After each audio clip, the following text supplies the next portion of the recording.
It's The Franklin Show, live from Franklin with America's favorite adopted pup, Franklin Delano Roosevelt Lloyd Wright Sinatra Seltzer, and his friend and favorite Franklin dog adopter, Michael Seltzer. I'm your announcer, Alisa Zee, famous for news reporting. And the biggest news is, I'm here today announcing this megastar. And now, here's Franklin.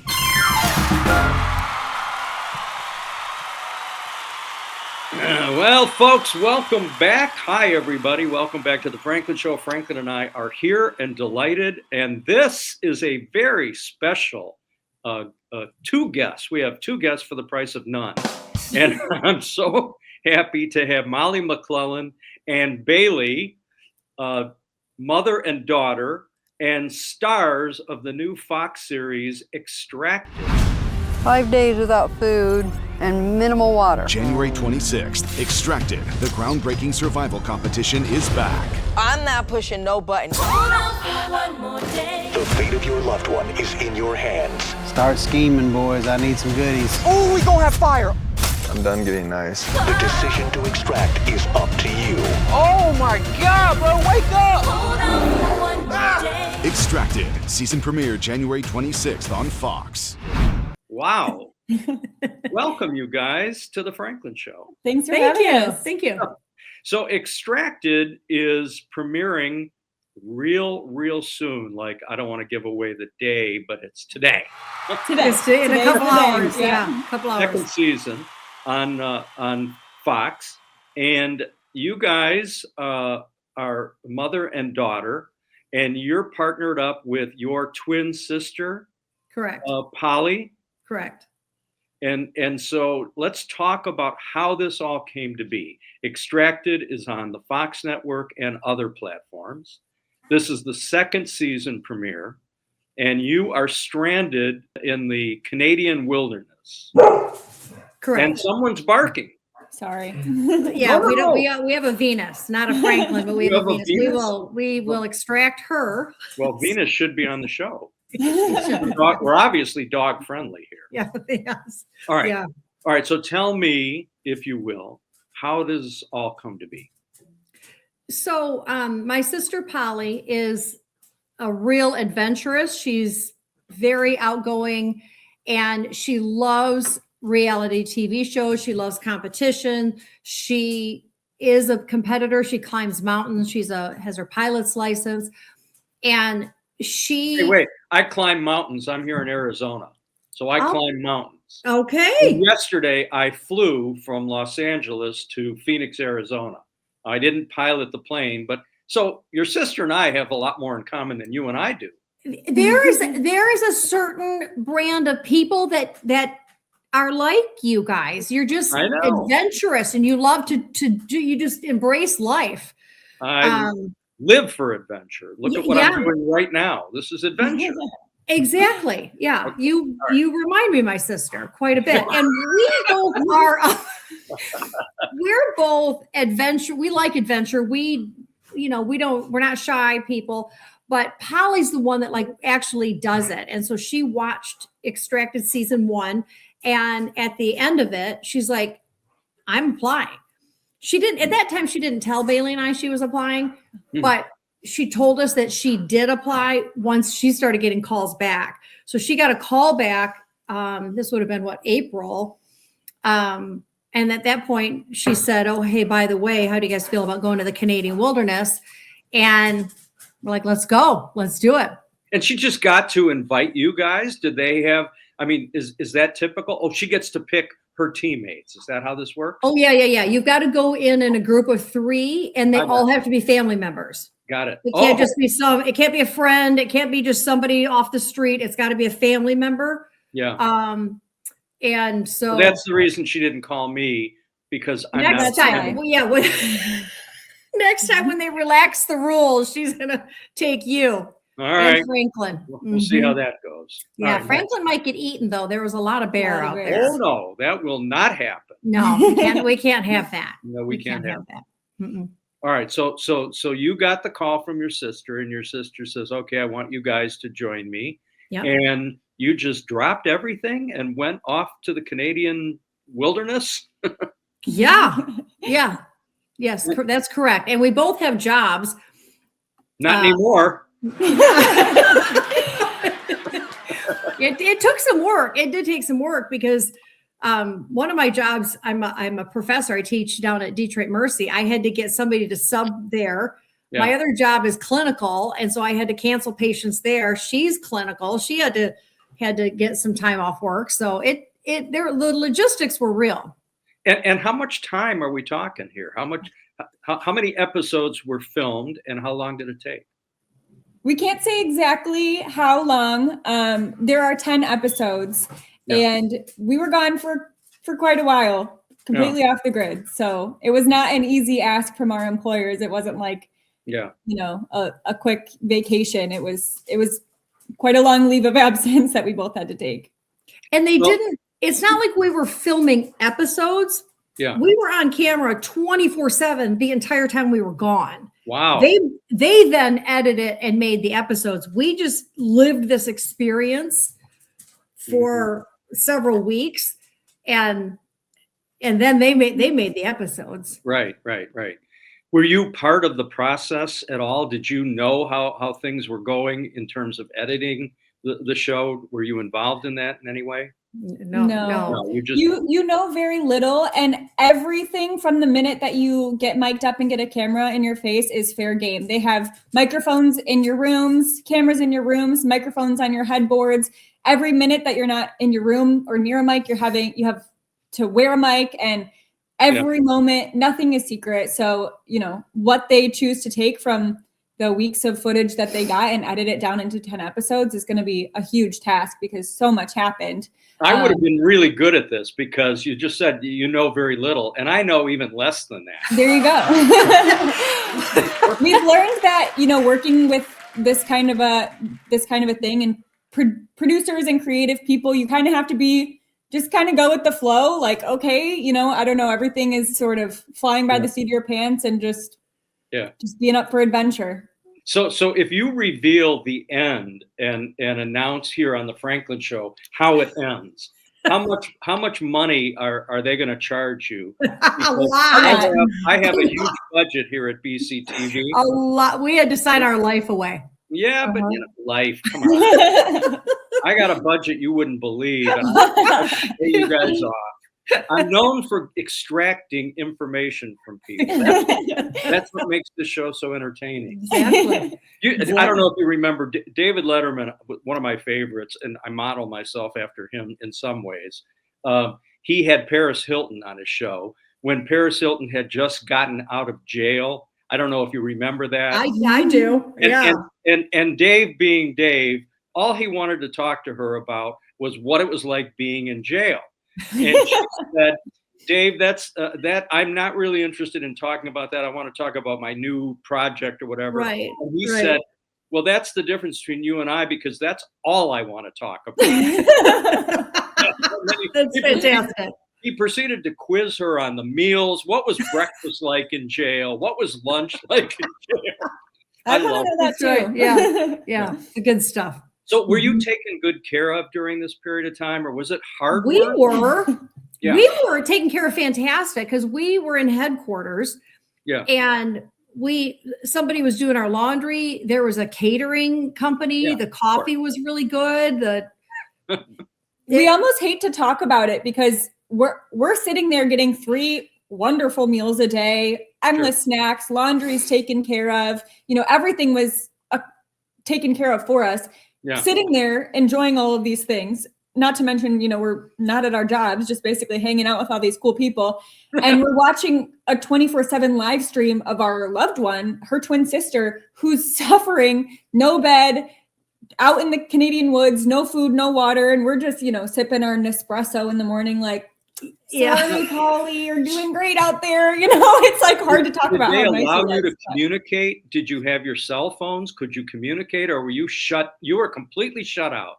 Correct. Could you watch TV, listen to the radio? Nothing. No, and it was during college football, all the football playoffs, and several of the people that were in headquarters going nuts because we had no idea what the football scores were. They took our phones away, our computers away. we could watch the survivalists. The Mhm. survivalists were also mic'd up and camera 24/7. So we could sit in headquarters and we could watch all of the survivalists. And we could talk to each other, Polly would talk into the camera, Mhm. but she could never hear us. She could not get information from us at all. We had books and stuff. We could bring books, but they had to have like a cover on them, so there's no labels or anything showing. So Yeah. we did that. We Oh, played so a lot of You games. couldn't get into fights with people because there was no political talk, no Correct. nothing Correct. political, nothing current. You have no idea what happened in the world this past summer, do you? Actually, we didn't. We did Yeah. not. No, it was crazy. And there were There was several a lot big of major events that the one guy got shot. Yeah, Charlie Kirk Charlie happened while we were Kirk gone. got shot, and then But you knew that. You found that out. Not after till we after. got back, Oh, after. I see. yeah, Yeah, we didn't know any of that. And then like I said, the sports, like who was doing good in the sports, we had no idea until we got back. The boys would beg production, like, Yeah. just tell us who won the Michigan Yeah. game, please. They were real tight-lipped about a lot of Yeah. things. So you didn't see the ending of some famous TV shows like The Fugitive and stuff like that. Nothing. None. We missed all of it. The Fugitive ended in 1967, I think. Yeah. Oh, anyway. Good one, So, though. and what hotel were you staying in? Can you disclose that? Well, we weren't in a hotel. Or you weren't? When we first got up there, we flew into Toronto, and then we drove about 2 hours to Blindfolded? another. Were you blindfolded? Not at initially. this point. Not at that point. I was kind of kidding. I thought. No, we were. So then we were in this hotel room for about 9 days. And we got there, they took our phone and our computer and everything, and they didn't let us leave this hotel room. Wow. So we were reading novels, we took puzzles, we took games, and still no communication with the outside world. And then from there were, And this is all pre-film. this is pre-film. Yeah. This We're is all doing like interviews and we're kind of meeting with some of the Fox executives and things like that. Just kind You of guys doing are very trusting people. I know. I mean, seriously. yeah, you kind of had to be. It was a little freaky, but they took 16 teams to this hotel. I don't know the name of it. It was a gross hotel. It was. I It don't was. care. I Yeah, don't care. It's just. it was gross. I was trying to find out where you were, and then people would descend on the hotel. They would not want to go to this hotel. It was gross. Women's rights groups would be. Yeah. protesting. They were blindfolded. They had no food, no Well, water. we were wondering if people there thought we were part of the witness protection program. Yeah. Because we would get shuttled in and out, and we couldn't look at anybody or talk to anybody in the hallways. Our meals were brought to our hotel room, and the peepholes were covered up. And we're like, people in this hotel probably think that we're like in peril. But Yeah, yeah. Hey, And so during that week of sequester, they were still choosing what 12 teams they're going to take to the wilderness. So 4 teams that were there in sequester had to turn around and go home before the show even started. oh, how heartbreaking. Yeah. And we thought we could be one of those because they were still doing Testing. the selection process. And then, so finally the day before we left to actually start the show, that's when they came in and said that we were chosen. And then the next day, that's when we got the blindfolds on and then went out to it was in headquarters, and in headquarters, we all had pods. So we slept right there. Everybody had their own pod, which would be like kind of like a shipping container. It was a shipping container. Yeah. So how That's where we slept. embarrassing- We weren't in hotels. How embarrassing for the 4 groups that weren't selected. Do you have the list of names that we can? No, post here on the we never saw them. We never saw one person. I know. We should It's tough. we should publish that. Wall of shame. You people. Wall of were shame. not- You got so close. You were so close. Well, I hope they were rewarded in some way, or something. I don't know. Yeah, we don't Well, know. I'm going to start a GoFundMe for those 4 families. Yes, as soon as you, Sure, they'd appreciate it. for sure, for Yeah. sure. All right, so now you're basically on tour talking about the show as the show launches and promoting the show. And what follows this? Is there at the end of the season when everything is finally revealed? Are you all going to be back together for some sort of a reception, or what happens at the end? Can you say? Well, it's not. We can't say because we don't know.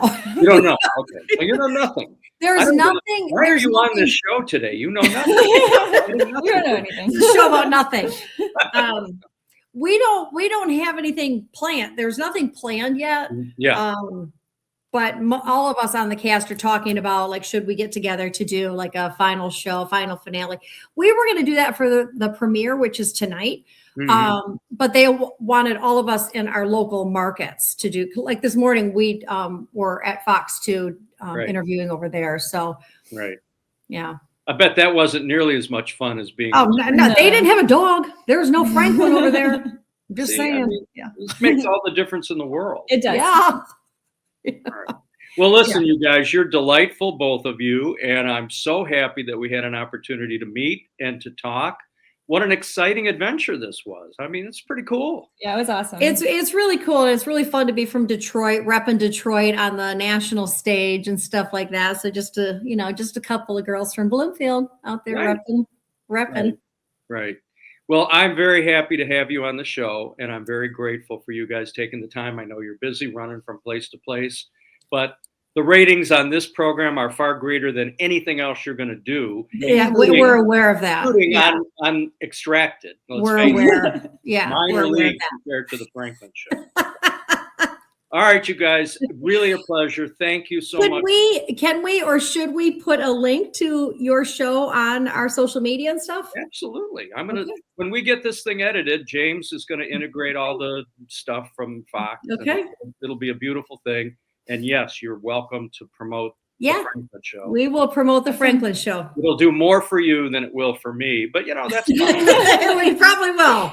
That's exactly right. So, all right, yeah. Molly McClelland and Bailey Combs, thank you so much for being here, and congratulations on being chosen. Because hey, you obviously did stuff right to get chosen to be on the show. We don't know Yeah, what, but we we'll don't know take what. it. Yeah.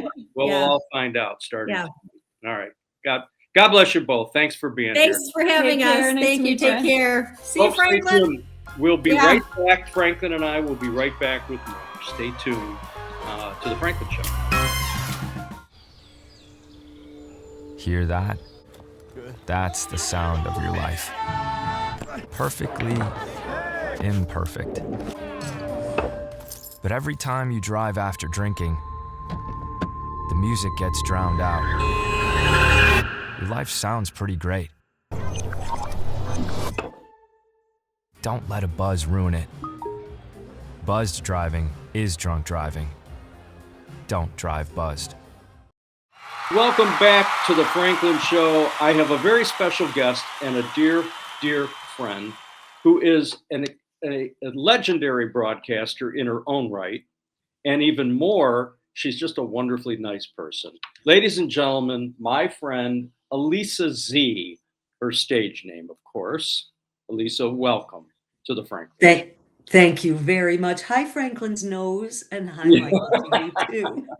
Thank you for that wonderful introduction, and thank you for having me today. Well, thank you for being here. You are a legend in Detroit media. You're a reporter, you're a journalist, you're a broadcaster, and you have a famous father who we all love. And that is the wonderful and talented former member of Martin and Howard, a broadcast legendary team from Cleveland, Ohio, that eventually made their way to Detroit. Specs Howard, also of the Specs Howard School of Broadcast Arts, where so many have had such great experiences. So I want to talk about you, and I want to talk about your wonderful father. Thank you. And the latter is where I am never at a loss for words. You want me to talk about my father? I will do that till the cows come home. All right. But don't worry, Franklin. We'll make sure you don't step in any cow poo, Franklin. That's right. Well, let's get you out of the way first. You've been on the airwaves for many, many years here in Detroit, and very recognizable. And you're working for another organization right now, but let's talk a little bit about your background and obviously, and then we'll focus on your dad. Okay. Well, I was raised in the industry and never had any notion of going into radio. Used to go to work with my daddy when we were in Cleveland, and he was with NBC there. And I just loved being there. And then same thing here when he was with ABC, which was WXYZ back then.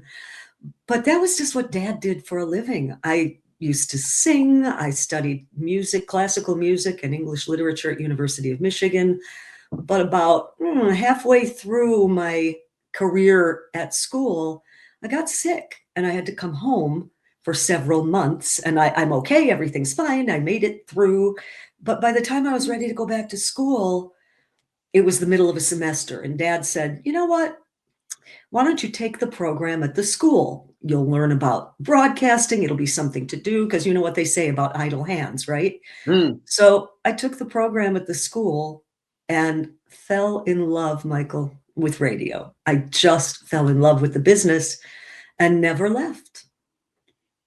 Yeah, and it's such a great business. And I mean, look, it's changed a lot. You know, I've done a lot of shows as tributes to our favorite radio personalities. Yes. And I came up through that period in the 70s primarily, where broadcasting and radio in particular was just a ton of fun.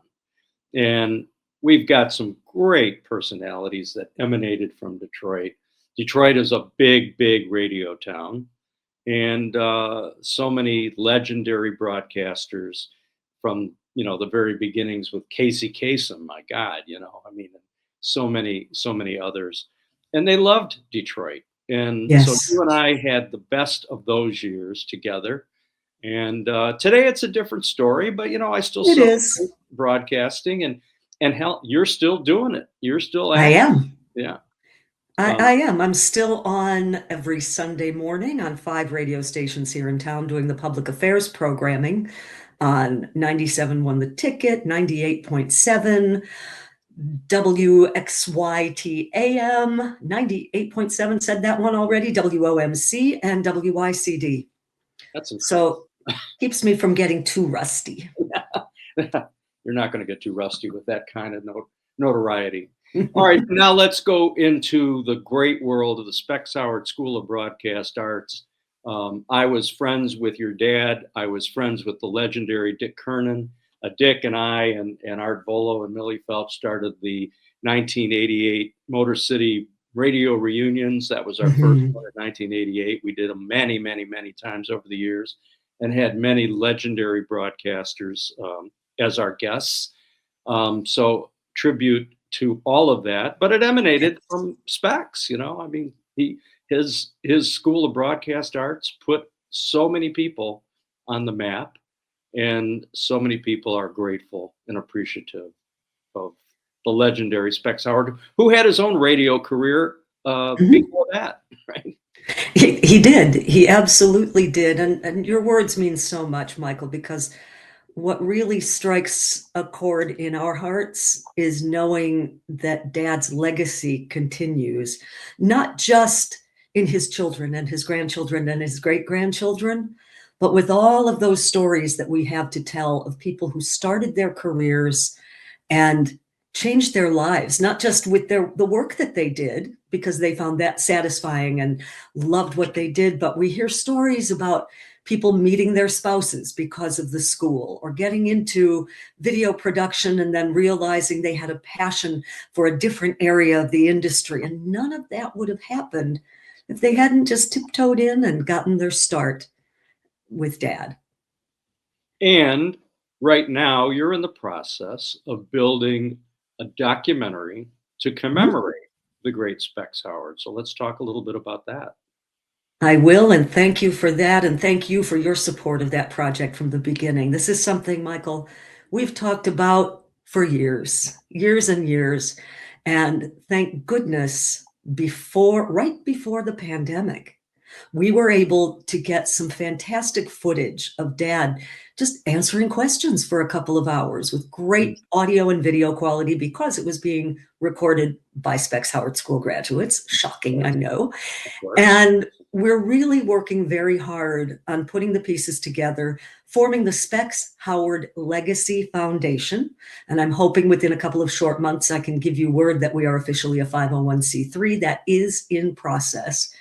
And our first project, of course, will be a documentary about Dad and the stories and the impact he made and the school made, and now so many graduates are making on the broadcast industry globally. And I can imagine that you've got many, many testimonials to integrate that documentary. I know there was an event just before your dad passed. Mhm. I was there, Jim McClelland was there were a number of us. And I think I and so many others recorded our own little memories and testimonials. So I know it'll be chock full of legends talking Yes. about a legend.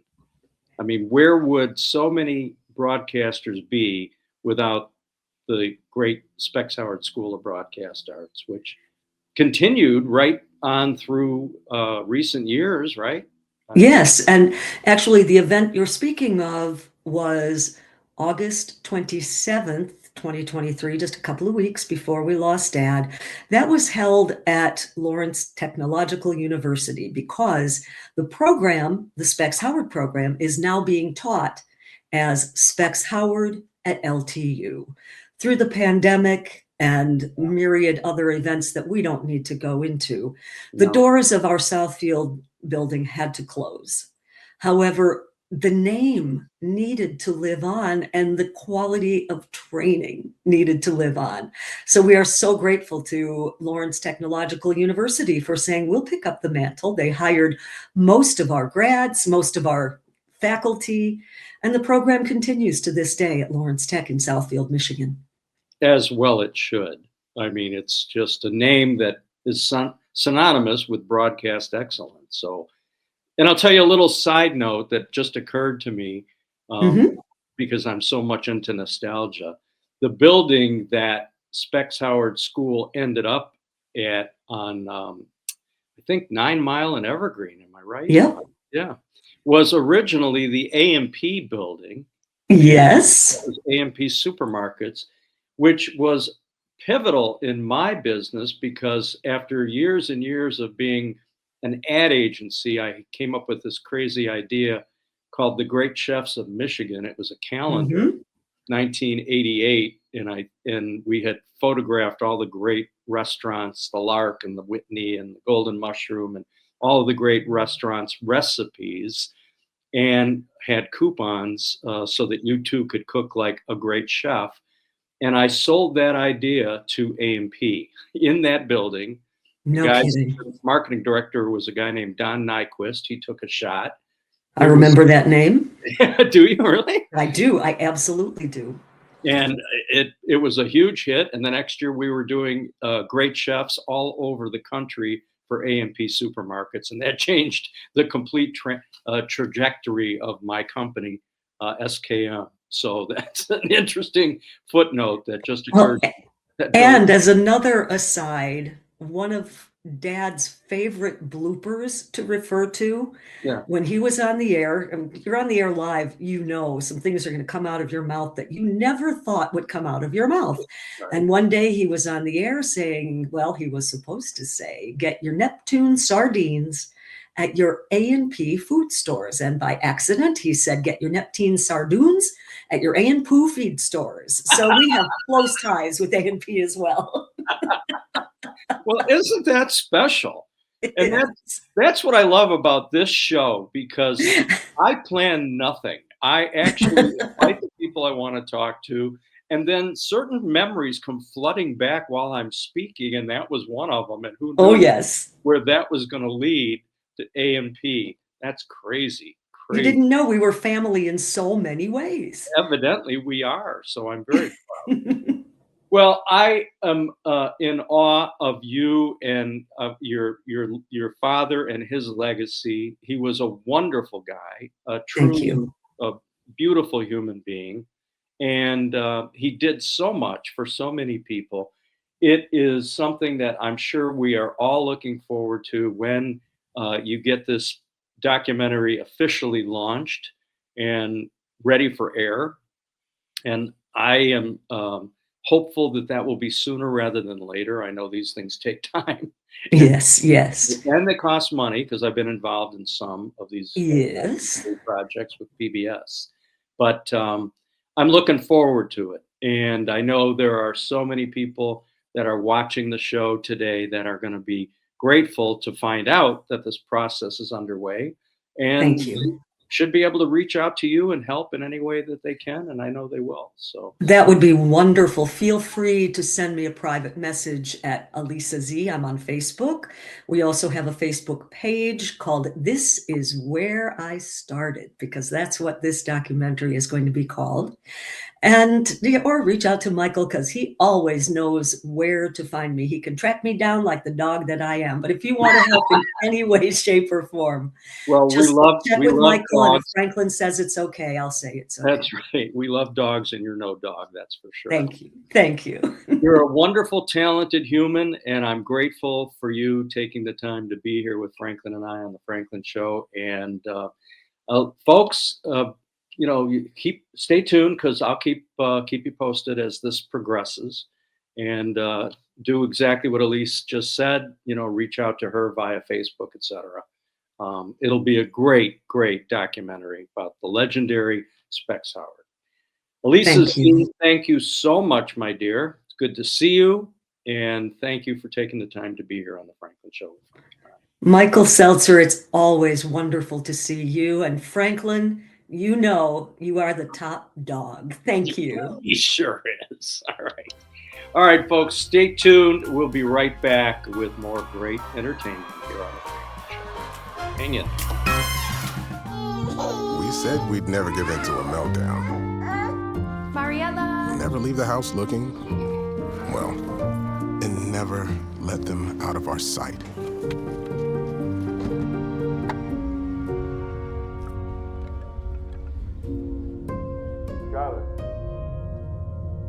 Cars get hot fast, and kids can be at risk. Before you leave the car, always stop, look, lock. Well, I hope you enjoyed this show as much as we enjoyed bringing it to you. We love entertaining the masses, or even just a couple of people, whoever's here. Anyway, thanks for tuning into the Franklin Show, and we'll see you again next time, right here on the Franklin Show. Bye, everybody. Grab a seat, don't you go. Franklin's ready to steal the show. Lights are up, let's let it glow. It's the Franklin Show on your TV. Big ideas, big energy. From stars to dreamers, you'll soon see. It's Franklin and me. Yeah, yeah. From coast to coast, it's time for the Franklin Show.